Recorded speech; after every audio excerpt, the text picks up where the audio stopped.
This is the nameless protagonist.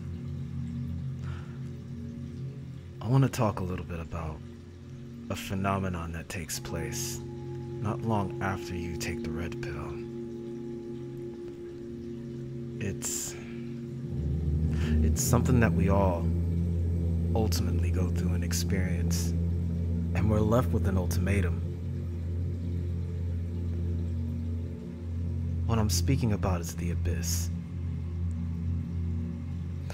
It's that place that you go where you're forced to either return back to society because the pain that you experience in the abyss far exceeds the pain you experienced when you were in society, or you realize that the pain that you had when you were in society is nothing compared to what you experience in the abyss.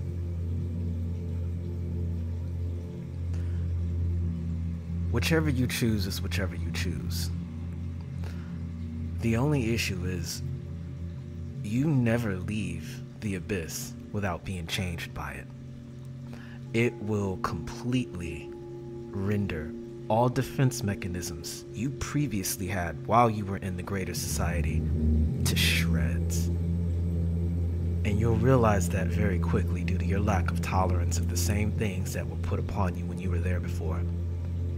Because what you've seen, you can't unsee. What you've experienced, you can't unexperience. You can only attempt to develop new mechanisms to shield your mind from what you know is the truth. And I promise you that's a pathway to insanity. I propose to offer a little bit of what helped me go through the abyss. And I was confronted with a very difficult question. The question of emotion. What was its purpose? What was even the point of having it if I'd come to the conclusion that going back wasn't an option? What use would emotion serve to continue to cause me to suffer? I'll fast forward to the conclusion. I absolutely decided to hold on to my emotion because I recognized to give up your emotions is to give up being human. And who is anything to decide what I should do to give up my own agency to choose to be human?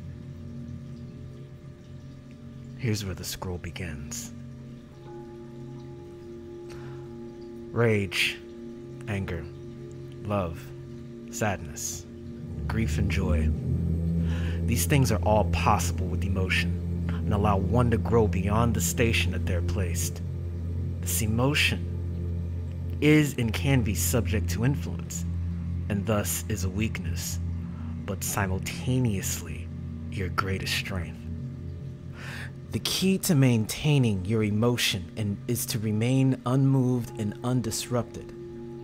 And for that you need strength, you need your power, you need greater understanding than what you currently have. This is the reason for degrees, as it allows you to understand things from a greater angle, given the limitations placed upon you via perspective.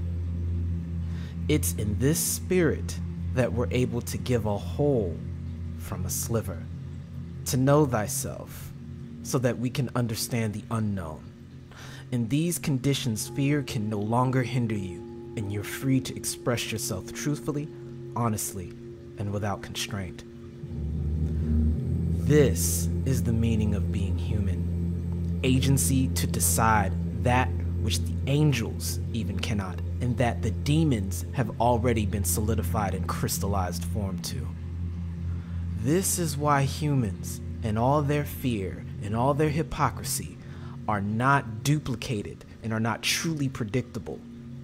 After all, it's from our collective unconsciousness that even what we call God came to be. It's just a perspective. Now, let me go on a quick aside here, since I brought up God. I'm not trying to deny the existence of God. What I'm saying is that we are what give God context. This is why God may rear its head in many forms and almost always contradicts itself. But the common denominator here is the subjectivity to human interpretation and perspective. These are the modalities more readily seen that God operates through. God, as we understand it, still is a creation of humans nonetheless. As for something to be given perspective, it is given formed and thusly named. Perhaps this explains the hidden power of human agency, the power to place limitations on the limitless. If you want more evidence of this, metaphysics supports this if you research particle wave theory, which has recently transcended the form of theory and gone into fact due to them being able to achieve superposition. That is, many thousands of particles being simultaneously solid matter and energy all at once. But I'm digressing the point. Emotion. It is the tool that allows you to experience the prerequisite suffering which you will be forced to transmute into your own power while you are in the abyss. And it's the greatest lesson it can teach you. It's not only the successor to the red pill, it's the prelude to the black pill, and the very network that you'll have to tap into so that you can have a clue of understanding who you are, so that you can understand others, and lift the veil that's been placed over you this whole time, and realize that even though we're relatively separate, we are all still connected. This has been the Nameless Protagonist.